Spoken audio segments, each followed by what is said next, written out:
Hello and welcome to the channel. If you're new, make sure you subscribe to be part of our community and get more recipes and videos like these. Today I'll be sharing with you one of our family's favorite smoothie blends, one that our son loves to have in the morning as a breakfast replacer or in the afternoon to kick away the 4 p.m. fatigue and sugar cravings. It's a simple fruit smoothie that has banana for creaminess, strawberries, apples, carrots, along with water. Sometimes he has it with oat milk and hemp seeds, but lately he's been enjoying it as simple and plain smoothie.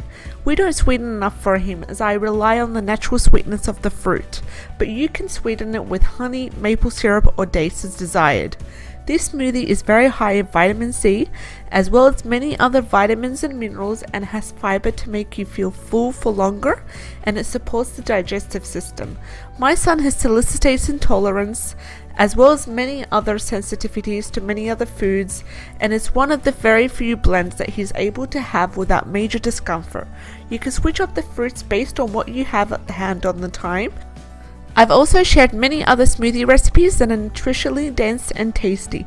I like this, it's convenient, flexible and easy, and it's also cost effective. Check out our other blends such as avocado and pistachio, as well as strawberry milkshake. If you haven't subscribed, subscribe to our channel, and thank you very much for watching. Bye bye.